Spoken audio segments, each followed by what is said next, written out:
all on that as a way to collect our prayers together. Today we're going to sing a prayer, and then in 3 different sections, I'm going to read those prayers that were put up on that loom last week as a way to remember what we said, but also we'll leave a little bit of space for silence for you to add whatever is on your heart and your mind. In these 3 sections that we use often for prayer, this praise, protest, and petition.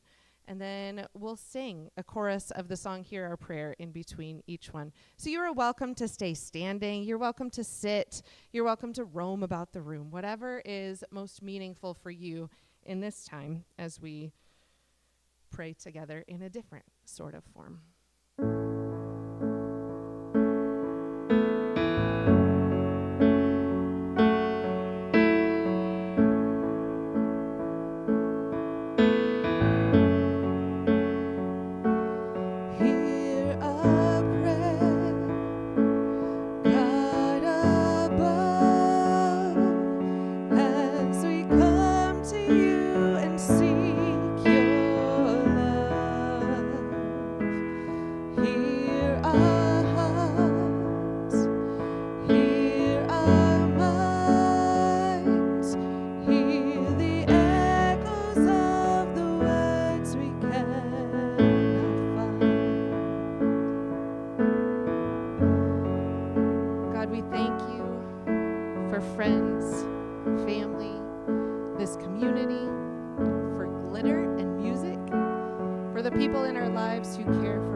Relationships that sustain us, for clean water, for moments of trust and time with friends, for sunshine and moments of growth and connection.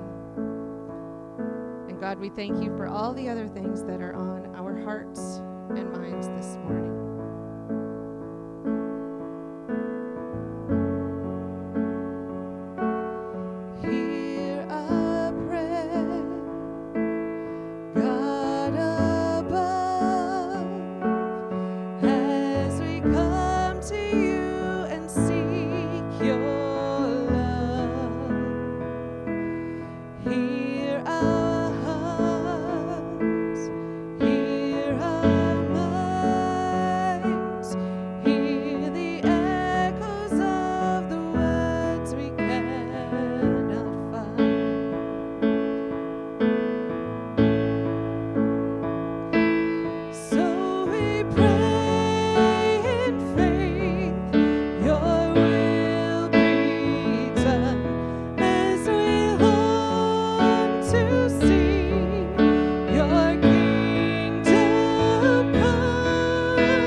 The lingering impact of childhood wounds,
hard to name what we need often. And we know God hears our hearts even when we can't put words to it. For those things we can put words to, oh God, we ask you for feelings of security. We ask you for grounding and connection. We ask you for encouragement to continue fighting and for a sense of trust that sometimes allows us to just let go, for release, God. We ask for very practical things like a source of new income, and for things that feel a little less tangible, like protection and security, for hope and for goodness. All these things we ask God for, and all these things we work for together. And we ask God to show us how to do these things for one another.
You can have a seat.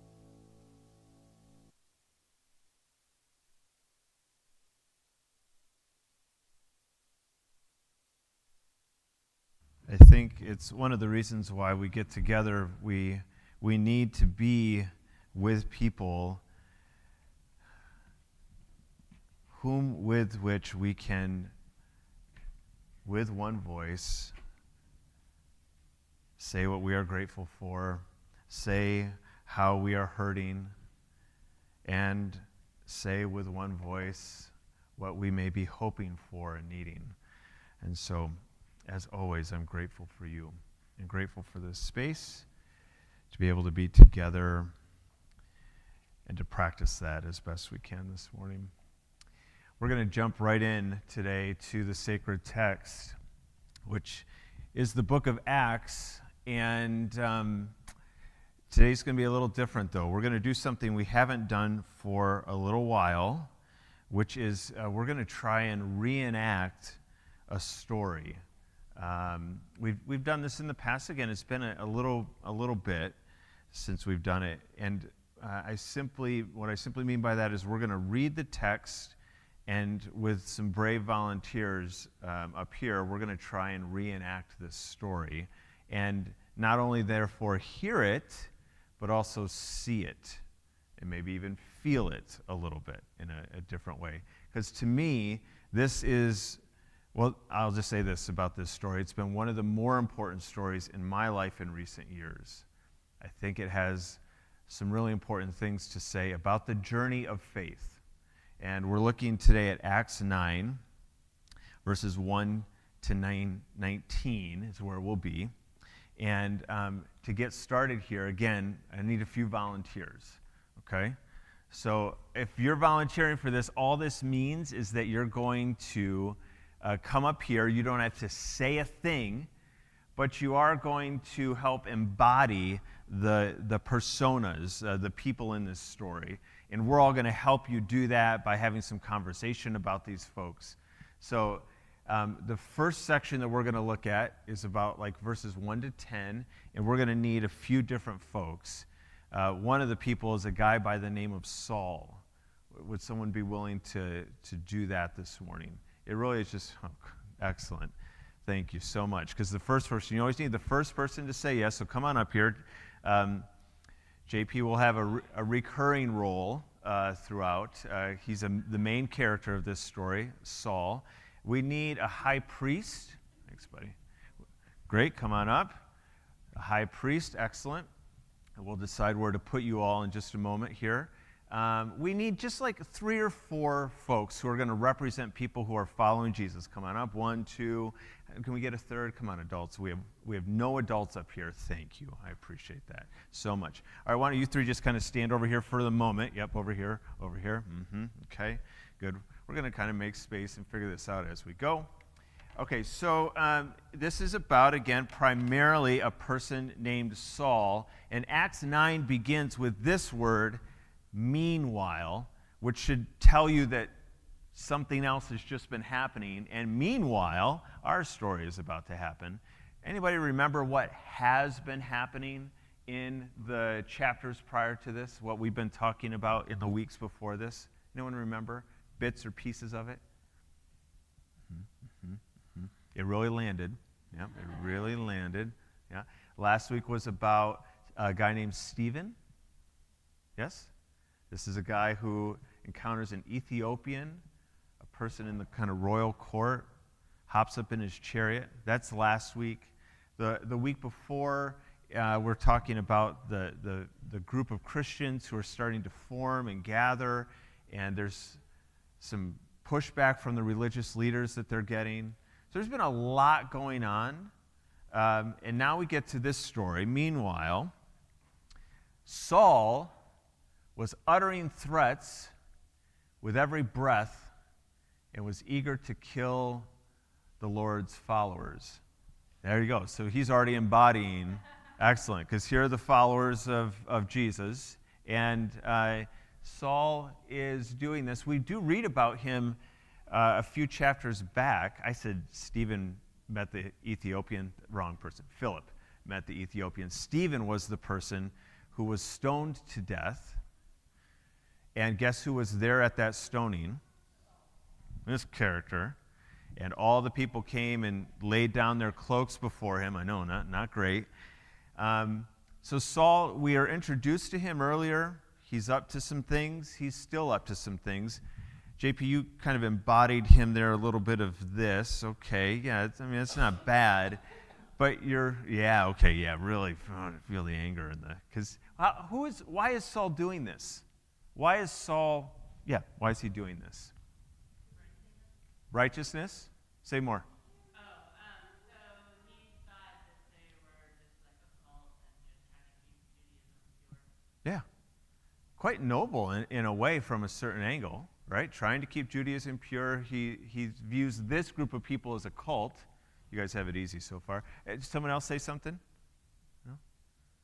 Yeah, and that's kind of the gist of why he's doing this. Okay. So Saul went to the high priest. Now we need a very important chair for the high priest, of course. Come here, high priest. Come sit here, and you're royally appointed. And Saul is going to go to the high priest. Okay, go ahead, go to the high priest. He looks happy to be going. And what happens next? He requested letters addressed to the synagogues in Damascus, which is a town to the north. You know Damascus, it's still there today in Syria, asking for their cooperation in the arrest of any followers of the Way. These people are part of a group called the Way. That's what they were being called. Christians early on were called the Way. Any people he found there. He wanted to bring them, both men and women, back to Jerusalem in chains. Okay.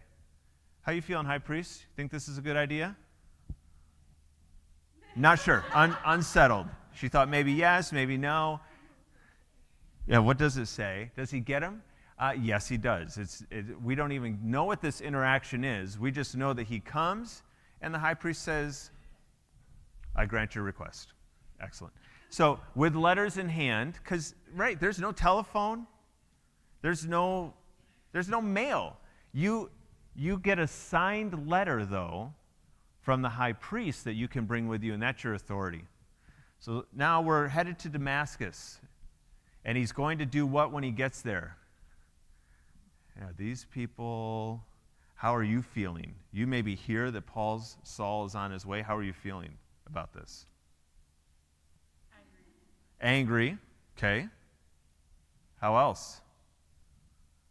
What is Saul? You hear he's coming. You know what he's going to do to you. What is he going to do to you? Chain us and bring us back to Damascus. Bring you back to Jerusalem. Yeah, no, you're good. You're in Damascus right now. What happens then, do you think? If he brings you back in handcuffs to Jerusalem, what's going to happen to you, do you think? Anybody want to guess? The text doesn't tell us for sure, but what would you guess? You're going to die? Maybe. Let's be honest. What happens to Stephen? He's stoned to death. Why? Because he's part of this group. He was very bold, very articulate, and said some really threatening things to the religious leaders, but they killed him. Yeah, you might not go home again. Or maybe you get drug in front of the high priest and you have to stand trial and tell people what you're doing. Would that be a scary thing? Yeah, for sure. Like super scary. No, not because you're nice. Is that okay? You're good. Okay. We have a shift here. I didn't know the high priest had really had a change of heart. I thought generally that the high priest was like, yeah, let's purify this thing. Let's keep Judaism pure. Let's get rid of this group. We killed Jesus, the leader. We'll kill Stephen. We'll kill whoever we have to. Okay? All right. So Saul is headed that way, and something happens. You three can sit down because your part is over. Thank you so much. Give them a little round of applause. Excellent work, excellent work. See, very easy, not threatening. Yes, actually, your part is also over. You may sit down as well. Thank you so much, High Priest. Appreciate you. Thank you so much. Thank you. Very, very good. Yeah, you're not done. Okay, so as he was, we need a few other people because Saul's not traveling alone. So we need like another 2 or 3 folks. Sure, if you would like to play a different part, come on up. Yes, come back on up, Mars. Excellent. Anyone else? Great. We have some now traveling friends. They've gone to the other side, apparently, which is good. No one else? Okay. Yeah, good. We might as well just re-enlist everyone. Deidre, you're welcome to stay there. But most of the group is back. No, you're all over here now. You're standing next to, probably not in a chair, I'm going to guess, because you're walking on a road. This road from Jerusalem to Damascus, yay! And you're talking about things. So, what are we going to do when we get there? And whoa, we're all going to arrest them, and that sort of thing. Okay, and then a light from heaven suddenly shone down around him, being Saul. He fell to the ground. Thank you, Kevin. Excellent.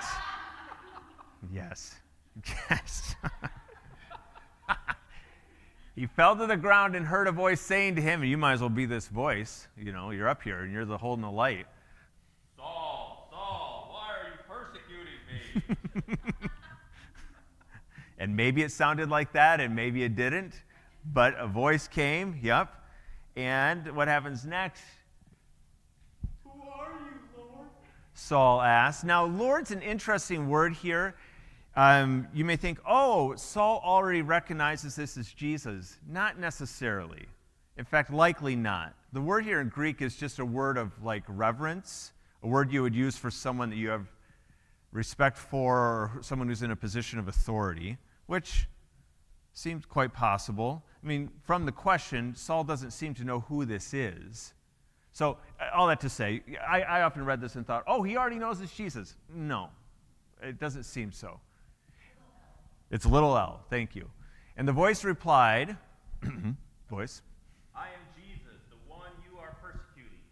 Now get up and go into the city. and you will be told what you must do.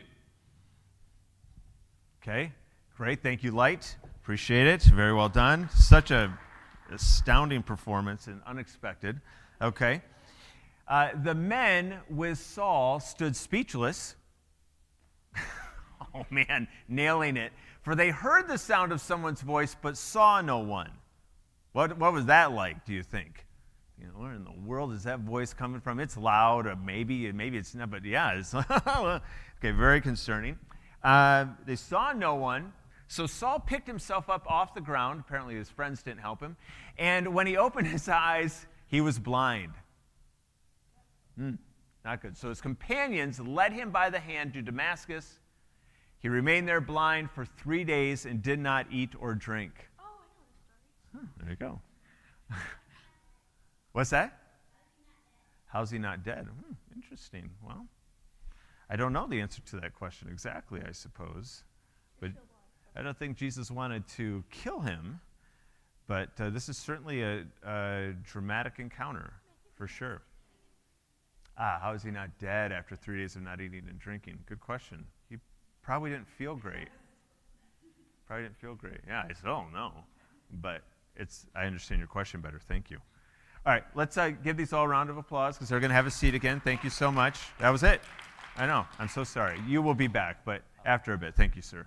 Your Saulness is really quite lovely. So I want to just ask, what do you notice from this story? It's a question I often ask. It's not a complicated question. It's not a leading question. Just genuinely curious. What do you notice? And then I'll say a thing or two, and then we're going to do the second half of this story. What do you notice? Yeah, Paul's mission got sidetracked. It sure did. This is not his plan, for goodness sake, right? He had a plan, a quite well-crafted plan. Got all the proper signatures, was in the right in his mind, I'm sure, and off he went. And then things dramatically changed. What else do you notice?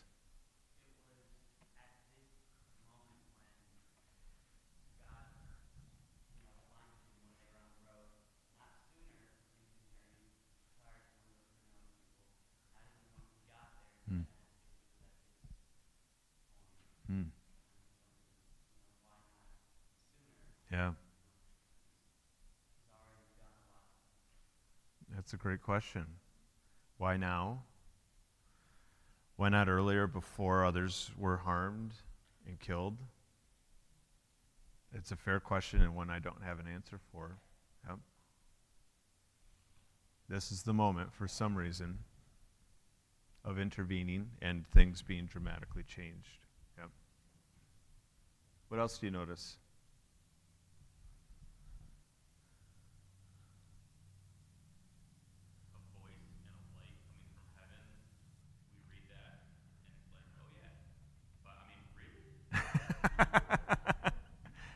A voice and a light from heaven. Oh, yeah, we've heard this before. But really? That's what went down?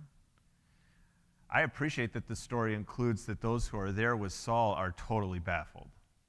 They can't figure out what just happened, you know. They heard something, but they don't see a thing. They're not blind, apparently, only Saul is. What in the world is this experience? Yeah.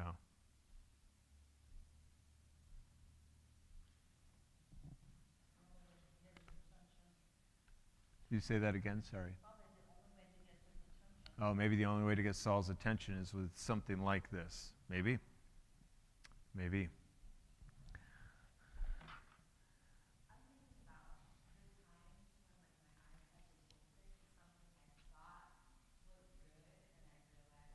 Mm.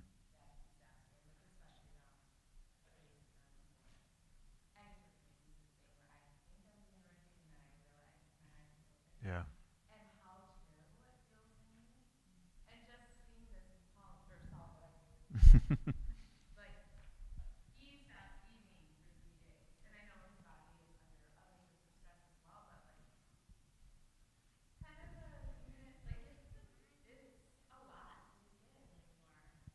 That's right. That's right.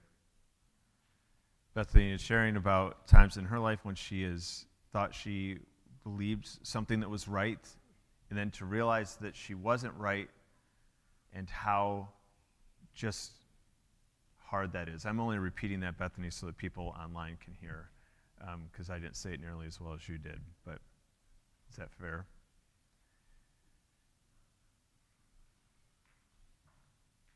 Yeah, I think this is part, maybe connected to what you just said, is what I have been thinking about from this story, and I think why it's been so meaningful to me, is just this very maybe obvious point that deep change is disorienting, like wildly disorienting.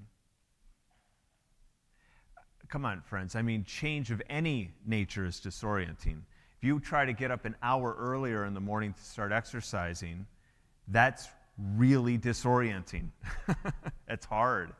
Or you're going to change some eating habits or whatever it might be. But in this story, the stakes are a lot higher, and yet the truth remains that when we encounter experiences or hear ideas or have relationships that challenge us in deep ways, it's incredibly disorienting. And look at what the text tells us about Saul. He picked himself up off the ground. He had been knocked over by this experience. Couldn't even stand up in the midst of it. And when he opened his eyes, he was blind. So they led him to Damascus, and he remained there blind for 3 days and did not eat or drink. It's interesting to me that a light shines on Saul, and light, of course, helps us see, yes? And this experience is going to change the way that Saul sees the world. Yes, in like the most dramatic of ways. But it's worth noting, I think, that before Saul gets the ability to see the world in a new way, he first has this period of unseeing, of being unable to see. I don't think that's like by accident. I think this is the way that it often goes for us, all of us, when we are experiencing deep change, is that at first it feels like we are blind. We cannot make sense of the world. Or maybe not blind, it's like really blurry and spinning. What is true anymore? We're not sure. How do we move forward? We don't really know. I think deep change is deeply disorienting. Same as Bethany, and I know we're married, and so maybe you think, oh, we talked about this sermon beforehand. Trust me, we didn't. But I was going to say that when I first started to learn about implicit bias or about just white privilege, these things that are so deeply woven into our culture, it was so disorienting. I don't know. I keep looking for a better word. Because I had been going through the world for 40 years of my life, seeing it a certain way, and all of a sudden, I realized I wasn't seeing it clearly. And that shift was really disorienting.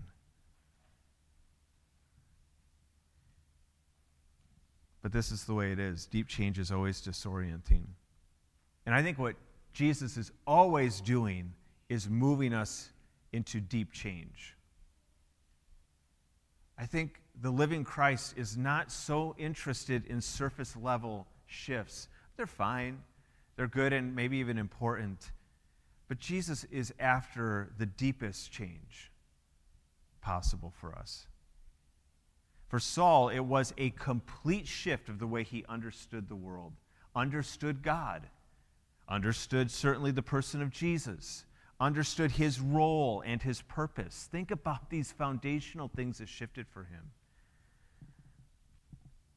But think about how you're asked to make a change if you are in the way, if you are following Jesus. Jesus says, love your enemy. What? Is there a more upside down idea? Jesus tells us to resist judgment. Is there anything more kind of reflexive that we do as human beings than cast judgment on other people? And Jesus warns us against us, says, if you're following me, I'm inviting you into a different way of life.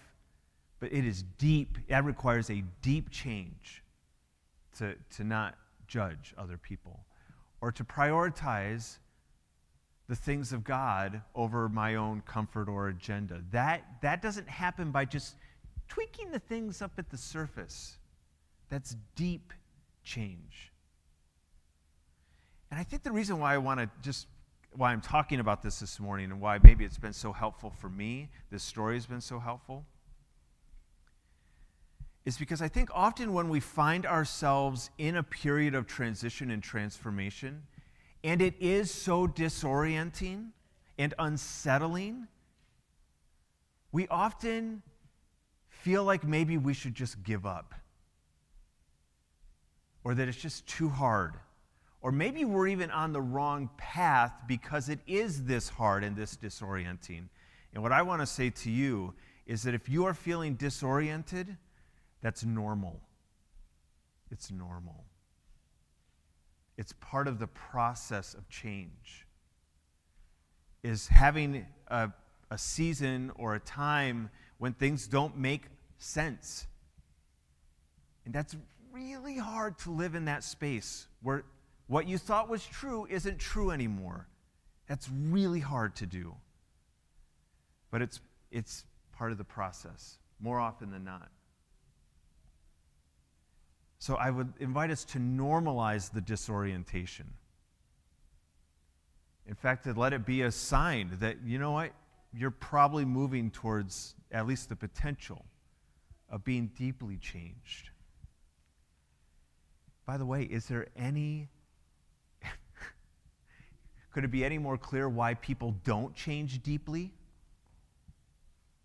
Why do you look around at the world, and I look around at the world, and I look at my own life, and I see all of this resistance to change. Why? Because who likes disorientation? No one. No one likes it when the world is spinning. That's a hard place to be. But it's normal, if that can help. It's part of the process, and it won't last forever. Maybe a good segue into the rest of the story.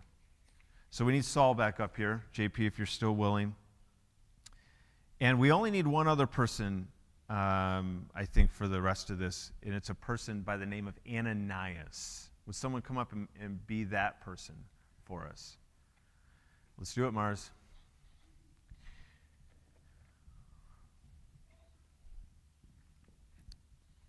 All right, so we're going to put you kind of on opposite ends of the room here to start, because you're not in the same place at the beginning of this section here. So now there was a believer in Damascus named Ananias, and the Lord spoke to him in a vision, calling, Ananias. And Ananias replied, Lord. Yes, Lord. Ananias, how are you feeling when this happens, by the way? How do you imagine Ananias might be feeling in this moment? If you're just going about your life. We've never met Ananias before. Ananias never shows up in the text before this. All of a sudden, here's just Ananias. What's Ananias doing? Laundry, thank you. What else? Yes, this is the point. Laundry, grocery shopping, right? Going about Ananias' life. Normal. And all of a sudden comes this inbreaking, this voice, this message somehow. And Ananias says, Yes, Lord. The Lord said, Go over to Straight Street, love it, I assume it was a straight street, to the house of Judas. And when you get there, ask for a man from Tarsus named Saul. He's praying to me right now. I've shown him a vision of a man named Ananias coming in and laying hands on him so he can see again. But, yes, thank you. But Lord, go ahead, take it. Oh, I've heard many people talk about the terrible things this man has done to the believers in Jerusalem. He is authorized by the leading high priest to arrest everyone who calls upon your name. Excellent, excellent. A reasonable response, I would say. And it tells us that even as far away as Damascus, Saul's reputation precedes him. Okay? But the Lord said, "Go, for Saul is my chosen instrument to take my message to the Gentiles and to kings, as well as to the people of Israel, and I will show him how much he must suffer for my name's sake." Ooh, that last line is a bit of foreshadowing. So, ready, Ananias? Ananias went first to Straight Street, of course, wherever Straight Street might be. Excellent, very good straightness. Yep. He found Saul. Yep, okay. Wow. Yeah, that was well done. That's the story. Yep. We don't need to read the rest. That's exactly what happens. She lays his hands on Saul, and something like scales falls from his eyes. He regains his sight, and then he gets up and is baptized, and afterward he ate some food and regained his strength. Thanks, you too. Appreciate it so much. Thanks. Okay.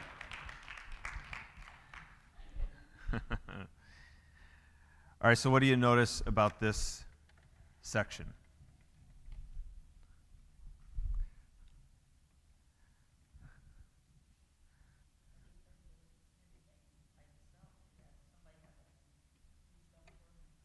Saul couldn't do anything by himself. He needed other people. We'll come back to that in a sec. Thanks, Deb. What else? The reaction that, Jesus, you must not know the situation. Like, you don't know who this guy is. Yeah. Do you want to say more about that, Katie? Like, yeah. So, she tells him to go to Saul, and Ananias is like, wait. Like, you obviously you're not keeping up with current events. Have you checked your news feed? Yeah. Yeah, which, how does that feel to everyone, like Ananias' response? What do you make of it, or what do you think of it? It's a human response, yeah. I have that response far too often. Yeah. God, Yeah, God, you've got to be kidding me. Yep. Right. Yeah. Right. This is an enemy, a threat, a real legitimate threat. I mean, I don't want to I think we really I need to take Ananias seriously here and try and be in his shoes and feel what it would be like to hear this call, to go to the very person who has an arrest warrant for you, essentially. Right? And to Jeff's point, it's probably not what we want to have happen to our enemies or what we would prefer God to do to them. Yep.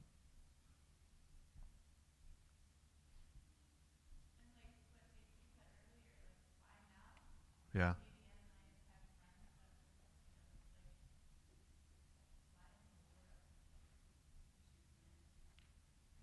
Yeah.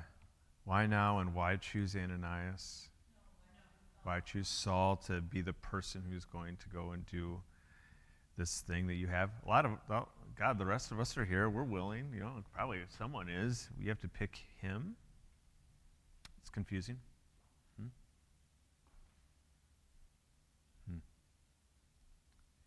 I think it just maybe gets, again, to the disorienting nature of change, that it often doesn't make sense.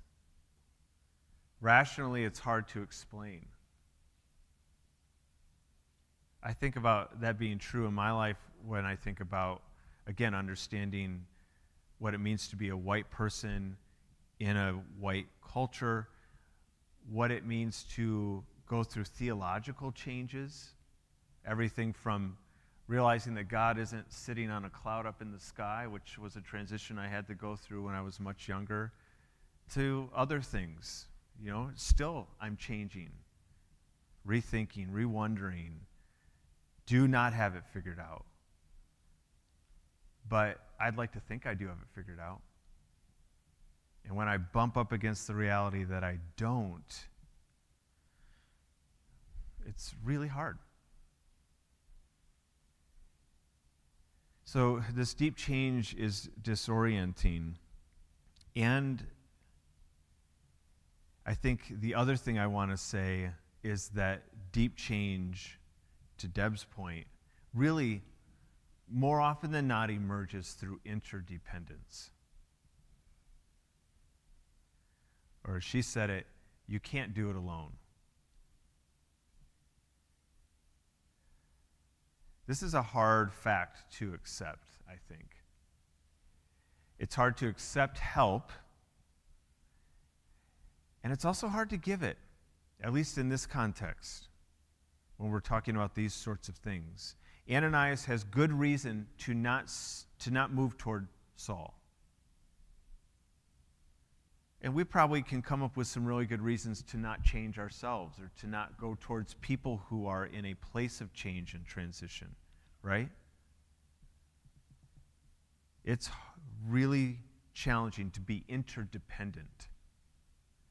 If I'm the one who's going through a season of change and transformation and I feel very disoriented and I don't really know which way is up, that's hard to invite someone else into that, because the question I know I'm asking is, can I trust you to come into this space and hold my questions, hold my doubts, hold the emotions that I'm feeling? Are you a trustworthy person to do that with me? And so sometimes it just feels easier to not tell anybody.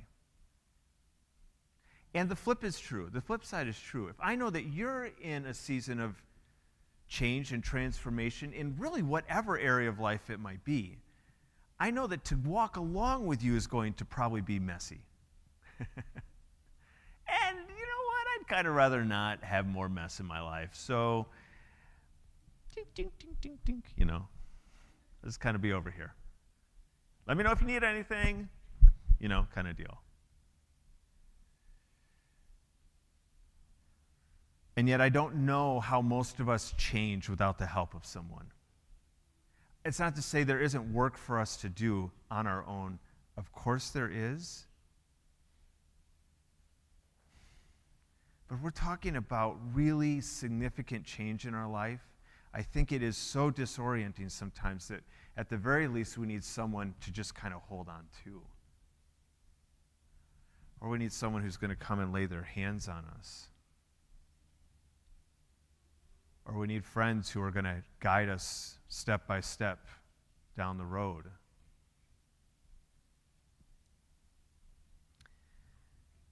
We live in this moment in history. It's not unique in the sense that there have been other moments in history like this, but we're living in a time of profound change. I don't need to tell you this, I don't think. But when you're in change, especially cultural change, it's actually hard to notice because we just eat and breathe culture. So it's not even really fully on our radar. If we all make it to old age, we will look back, I think, and see this period of time as radically transformational in terms of culture, in terms of Christianity in the United States. Absolutely. There's no question that we are in the midst of a profound change. You, of course, remember the pandemic, the racial reckoning of 2020. It's so much change, in fact, that I think the disorientation has almost just become normal. It's just like disorientation all the time. Which is to say, we need each other. Really, really need each other. And that may mean you need someone in this room, or you have a dear friend that you can reach out to and lean into and just process life with. But I hope that none of us are trying to do it alone. I just don't think we're made for it. And so, a few questions to close here this morning. Are you feeling disoriented? And if not, yay. Thank goodness. None of us can be disoriented all the time. It's too much. So if you're not today, I'm celebrating that with you. If you are, know that it's normal. It is a normal part of experiencing change and being transformed. But then if you are feeling disoriented, what do you need? Who do you need? Do you have someone? And if you don't, at the very least, reach out to Teresa or me. We can't be everything for everybody, but we certainly can walk with folks, be a listening ear,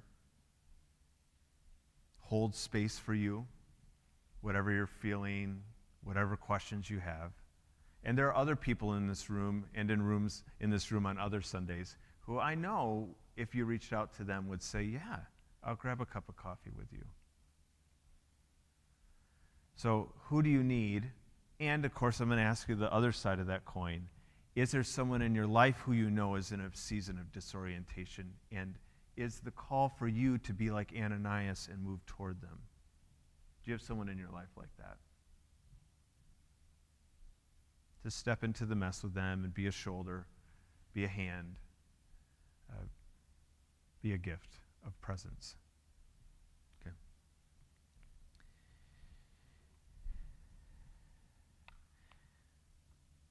When you are disoriented, I think one of the greatest gifts is anything that can ground you. And that might be the presence of someone you know and love and trust. Sometimes the thing that might ground you might be a habit or a ritual you have that's comforting or reassuring. It could even be something like this. This pattern, this rhythm we have when we gather every time. Some weeks might not feel like much to you. Some weeks you may do it and it's not that it's bad, but it's like, I don't know, I felt anything miraculous happen.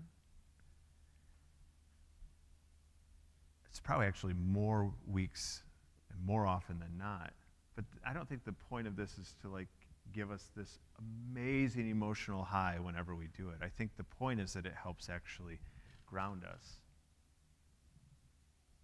in real things that we taste and smell, touch. And these real things help remind us of real things, that we're never alone. Who's initiating everything in this story? It's the Spirit. This mysterious, sacred breath is interrupting Saul on the road, coming to Ananias and directing him. God is a part of this story too. So this meal helps ground us in those truths. So we're going to share it together. We're going to do that by having two stations, one in the front up here, one in the back. The gluten-free option will be up front here. And if you would like, you are welcome to come and to take and eat. At the same time, you're welcome to just remain in your seat. You're welcome to get a refill of your coffee. You're welcome to do whatever you would like. But while we are taking communion today, we are going to have a song and a video playing that I think the words of which connect to what we're talking about today. It's just going to kind of be in the background. You can listen to it while you're waiting in line, or maybe when you get back to your seat. It may just be a gift to you in some way, shape, or form. So I need a few people who would be willing to help serve communion today. Thanks, Janelle. Hey, Laura, that'd be great. A couple more would be really wonderful if we had two more people. Janelle, you can come on up, and Laura too. Thank you. Thanks, Kevin. Thanks, Nick. If you two want to go to the back, it'd be great. There you go, Kevin. Thanks. Kevin, why don't you come stand where I'm standing, and Nick, you can stand over here.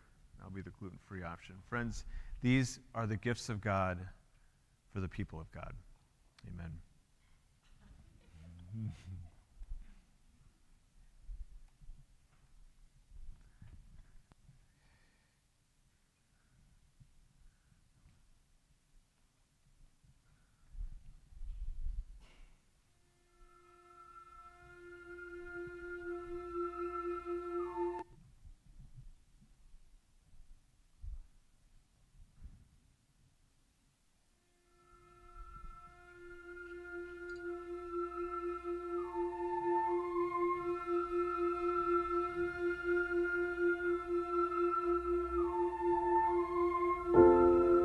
Will we ever rise?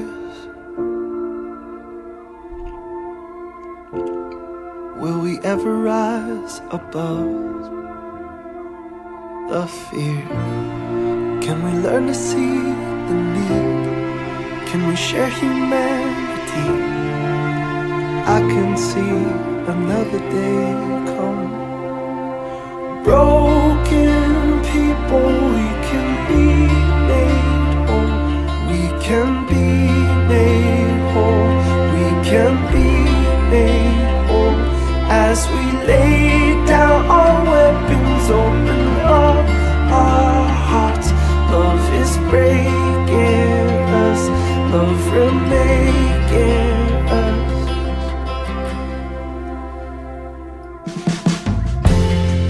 Will we ever rise?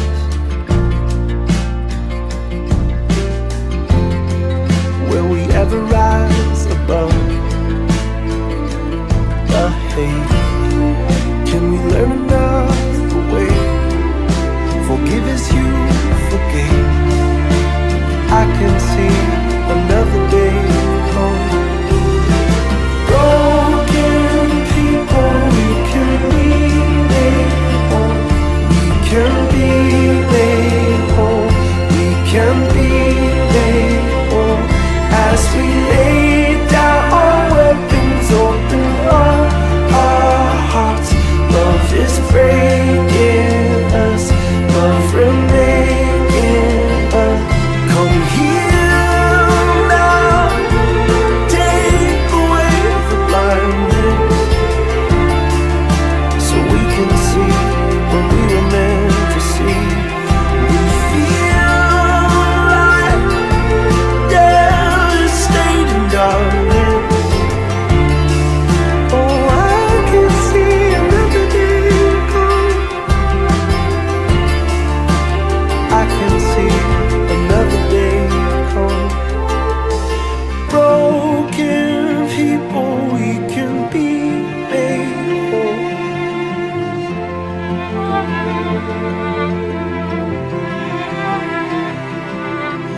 Broken people, we can be made whole.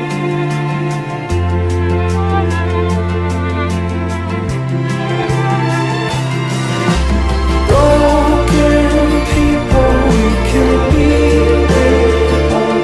We can be made whole. We can be made whole. As we lay down our weapons, open up our hearts. Love is breaking us. Love remaking us. Will we ever rise?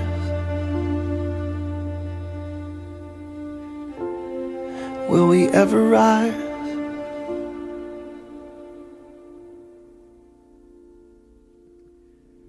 I love that they end with that question. They begin with that question because I think it's the question we all ask. Will we rise? Or to say it differently, will we change? Will we be able to be remade? And this song, I think, delivers hope that yes. And this story we looked at today delivers hope that yes. And this meal delivers hope that says yes. If a body can be broken and lie in the tomb to rise again, then there is hope that resurrection can come to us as well. If a life can be poured out only to be filled again and to fill others, then the same can be true for us. So we take, eat, and drink together this morning.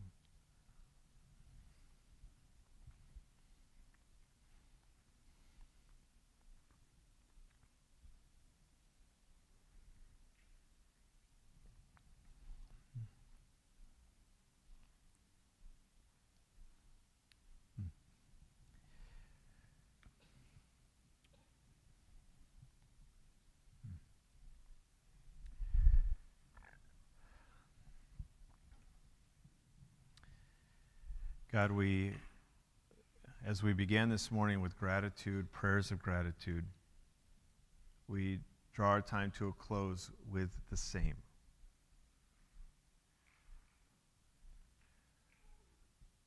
We are grateful that the disorientation does not last forever.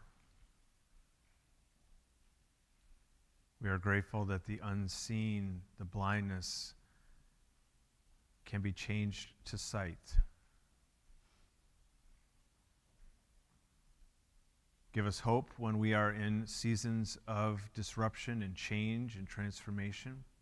Give us strength, perseverance, and give us each other. That through each of us, you may extend compassion and mercy and kindness. Let us be that to each other as we walk these days ahead. In Jesus' name, amen. Amen. Well, we're at the end of our time, but I want to extend, before I give a blessing, just a little bit of a brief update. We have really encouraging, great, wonderful news. Currently, we're about $100 a week ahead of budget. And just to state, this year's budget is the biggest budget we've ever had. So at a year when we took a pretty significant step, we are ahead of budget. And if we were to continue on this track, and no guarantees, but if we were, we would finish the year about $5,000 ahead of budget. Obviously, anytime, that's great news. It's especially great news when you have things that need to be fixed. So, next slide. If we have money in this year's budget for the building. We've already spent some of it, but with what's remaining, and if we were to continue on this track, we would have enough money from those two things, really from our budget, from our general giving, to take care of the most pressing issues. There would still be a significant one, some flat roof repair that has to happen, but we have reserves for such a thing as this, if needed. But I think that's, as we had a steward meeting this week and we were trying to map out, and we have this list of things that feel, fairly urgent, we were able to check all but one of them off. That is really encouraging. So be encouraged. I hope you are. And thank you for giving as you have been giving. It obviously is just gift upon gift. So a little bit of encouragement there as we wrap up today. One little note about giving. Our app had a glitch, and for about the first, what month are we in, July? The first half of July, we think there might have been some problems with some transactions. So if you are a person who maybe gives, has it scheduled to give regularly, you might just want to go back and look and make sure that it actually happened, because maybe it didn't. And so just take a peek at that. Some did, but it looks like maybe not all of them did, and so just take a peek. All right. Why don't we stand as we prepare to head out into the world?